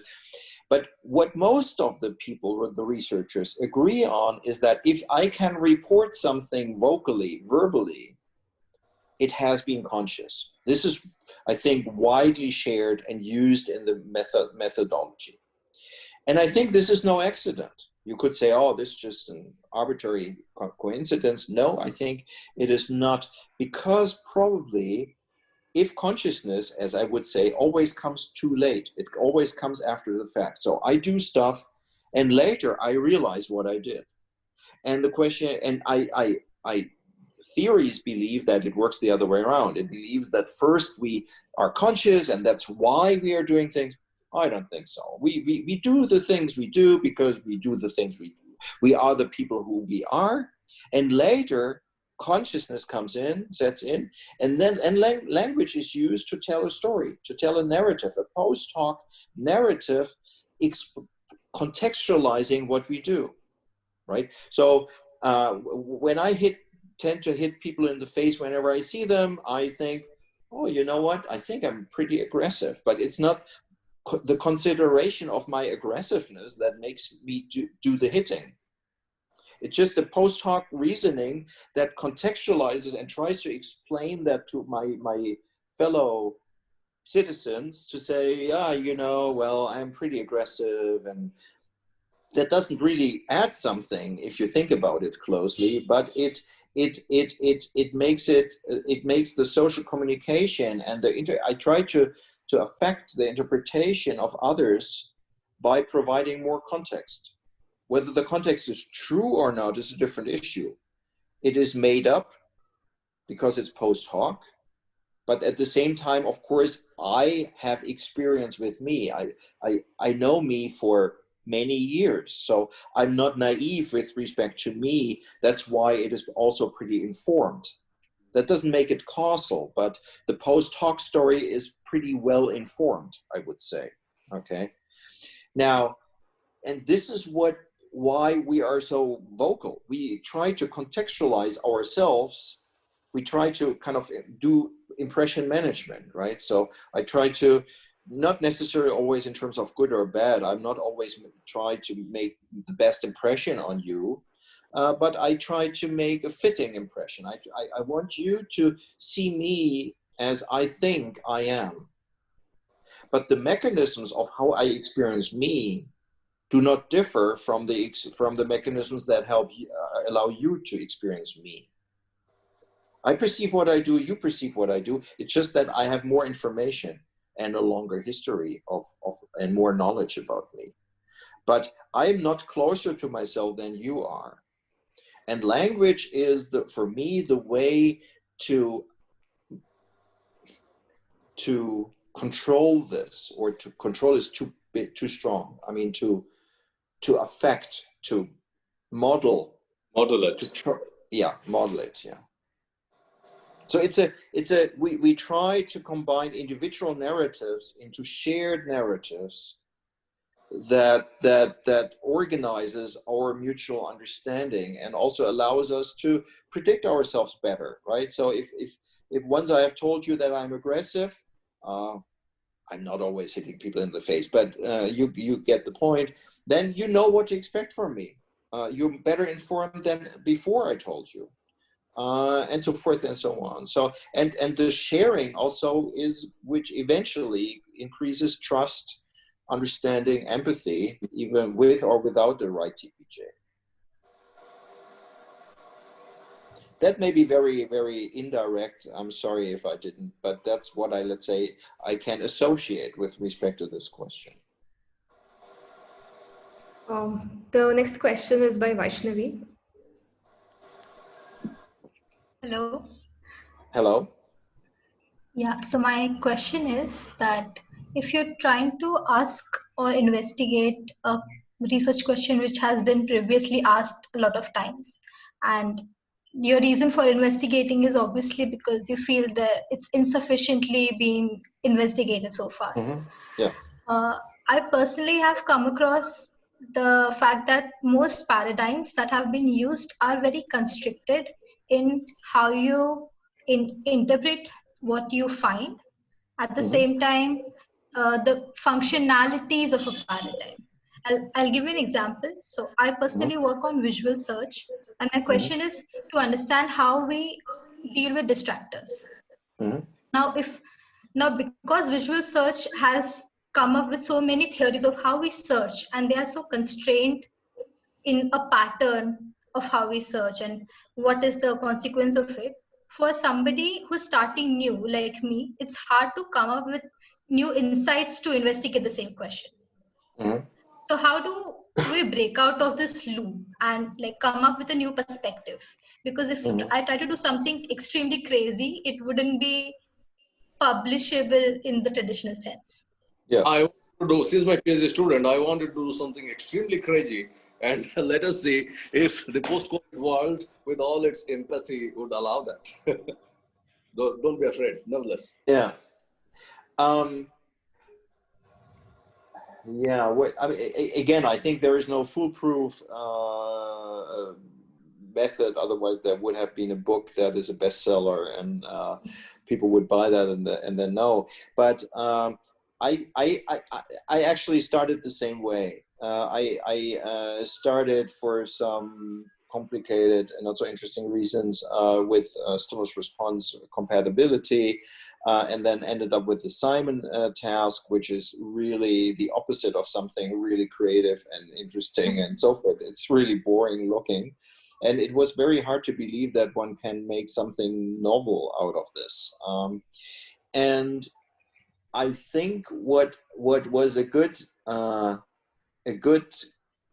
way to go was to look. I mean, creativity is not very well understood, but we believe wrongly, I think, that it just comes out of us, out of nowhere. But the truth is, it's typically driven by metaphorical combinations of things that we know. So it's not that we really make something new in a real sense, but we synthesize stuff that has not been synthesized before, but the elements that we synthesize are not particularly original or novel. All right, so we just bring things together that have not been brought together before. And this is how I would proceed with generating creative ideas. As I mentioned earlier, I think if you, I think Seema had a similar issue. Try to, if you think your phenomenon is this, and there are other people who use a different paradigm. I mean, two things you could go. First, you could stretch it. So if there is a visual display and it looks like this, well, if it's a circle, let's say like in the theorist example, make it a square and see what happens. Of course, there are confoundings introduced by that. Make it a star, make it, and so forth. Perhaps nothing interesting happens so far, but anyway. So, but just stretch it, try to translate it into a different modality. How about making it tactile, making it auditory? Of course, this may sometimes create problems that are unsurmountable. Yes, then you better leave it. But I would stretch it in terms of modalities, in terms of size. So what if it is about 10 meters, the circle is 10 meters high? Of course, then you need to scan a lot, you need even move your body. But we just talked about embodied cognition. Who knows, perhaps something really surprising happens if you need to do that. Once you need to bring in your body into this, perhaps some laws or regulations no longer hold, or things like that. This is one way. So stick within it, the logic, but expand it even further until it breaks down, and then that may tell you something or not, interesting or not. The second is to combine it with something else. So if people say, oh, it's visual search, well, if I would think about visual search, I think of, I do that ad hoc, right? So it's just maybe pure nonsense what I'm saying, but I try. I would think of navigation. Visual search is something where for instance, I'm going outside of my room, and then I look until I find an ice cream shop. I don't know, something like this. So, and there are people who are investigating this, things like this. So there are campuses, there's some work with virtual reality, where people can really navigate, they can move, and then stuff changes and so forth and so on. And I would think about, can we combine these two things somehow? And sometimes that may make no sense, but sometimes it may make sense, and sometimes perhaps interesting stuff comes out. What is if we make that three-dimensional? And so forth and so on. So this is how I would start. Is it a guarantee that you find something interesting? No. But again, or bring in action. This is what some people did when they. So, for instance, when I talk to stage theorists, when I started in the 90s or late 80s, they would say, "Oh, stimulus response? No, I'm not doing this. Compatibility? I'm not doing this. I'm a vision researcher. I'm doing visual search." Now, what I did with other researchers like Agnieszka Wikowska or others is to use visual search, pretty standard, and to manipulate the action repertoire. Sometimes people press the key like normal. Sometimes they had to point. Sometimes they had to grasp something as a response. Hey, you know what? The performance, the search performance changes. You change the wheels of the car, basically. So, yeah. And that makes sense. If you think of, then of course we thought about why is that, and what's the theory behind it, and the mechanism and so forth, because it means that our perception is not independent from our action. And if we are, let's say, if we are pointing, then we are switched to location, because location is very important for pointing, right? Form, not so much. Whether I point to an apple or no, apple and orange are very similar, but let's say, or car, doesn't matter much for the pointing. I need to know where it is, okay? But if I grasp, shape is much more important. Location as well, but shape certainly is essential. And therefore, we found that whenever I change the action set, where most people, research people would say, that's entirely irrelevant. It's a stage long after the stuff I'm investigating. Therefore, it cannot have any impact. And we showed it has an impact. So this is the stretching aspect to say, what if we do this? Of course, it was not an entire free guess. Obviously, we were coming from an embodied perspective, and therefore it was not a random decision and so forth. So it would always be a good idea to have some idea in mind of why you're doing this. But I would do crazy stuff, and sometimes you find interesting things.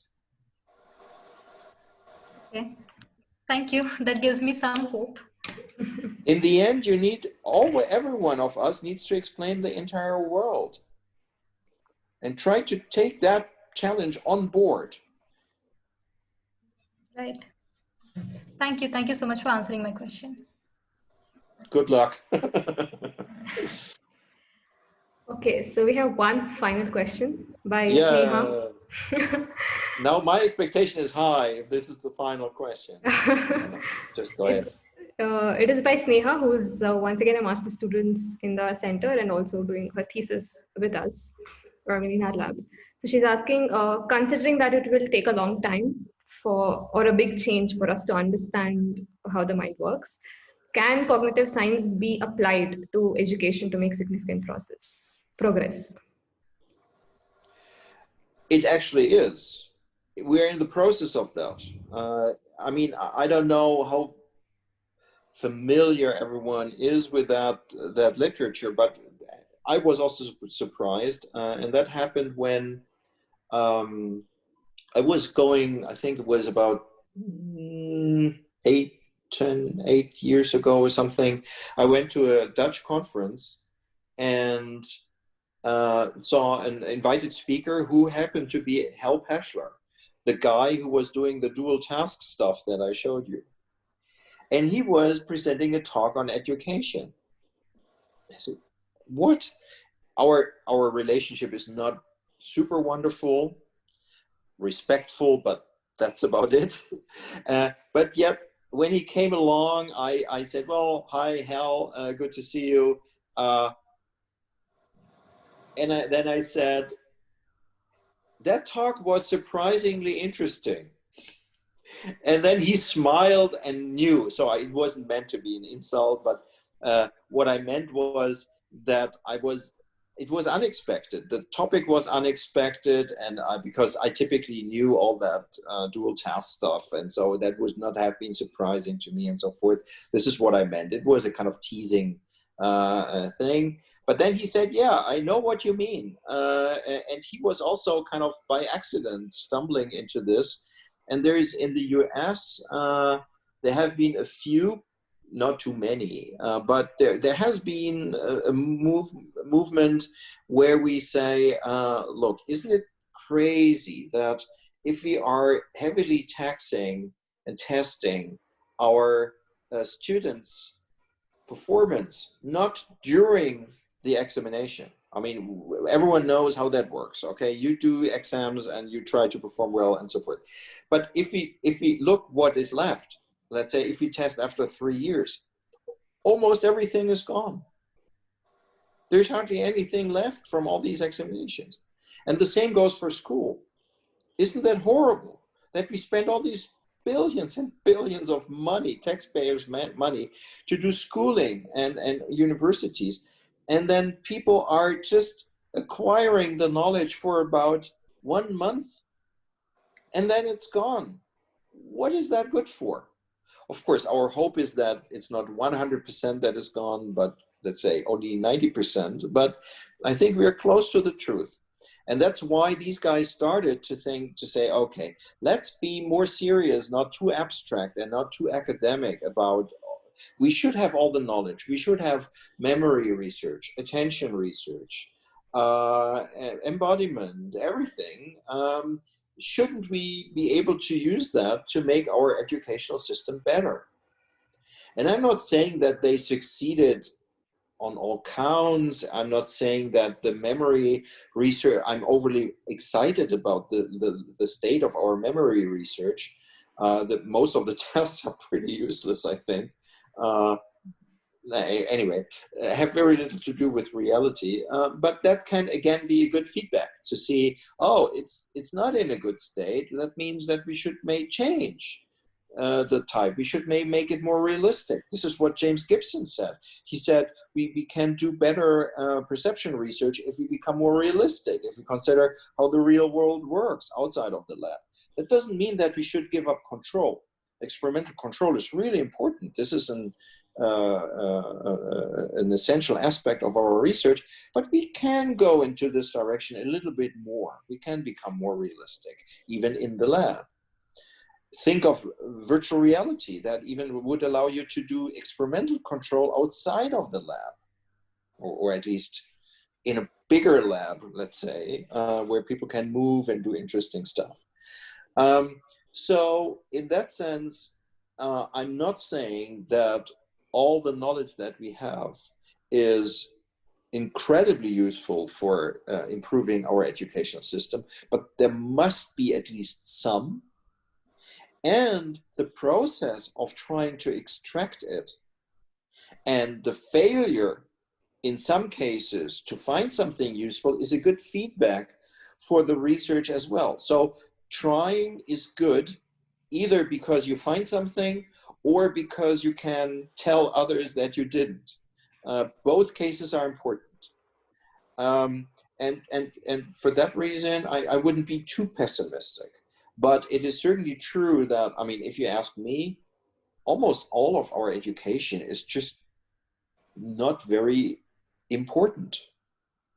Because, I mean, if I think of myself, I basically skipped most of my classes from the 5th grade on because I had other interests outside of the school. I even went to school every day because I wanted to meet people and have interesting conversations. I read many things. I learned many things. It's just with the school, the education I was not so interested in. And therefore I had large gaps. Now these gaps, for instance, history, I think after Alexander the Great, I stopped being interested in history. But that was easy to catch up as a student because I then spent 2 months on, because then I became incredibly excited and I got all this knowledge on board very quickly because I had the skills. So we underestimate the skills in the education. This is what counts. How can we collect information? How can we find it? How can we judge it? How can we tell good information from bad information? How can we quickly acquire and integrate it? This is essential. The content, I think, is just arbitrary. I mean, you can't so quickly catch up with this. So we should spend way more time on teaching the skills, on practicing together to extract interesting stuff and to make something of it, than to read this book and read this book and this book. Teachers, and I include me, when we are talking about our own education, I always think, yeah, but every student should be familiar with this book and with this book and this article and this article. Without this, it's not a complete student. But at some point I need to give up and say, no, it's the skills that matter.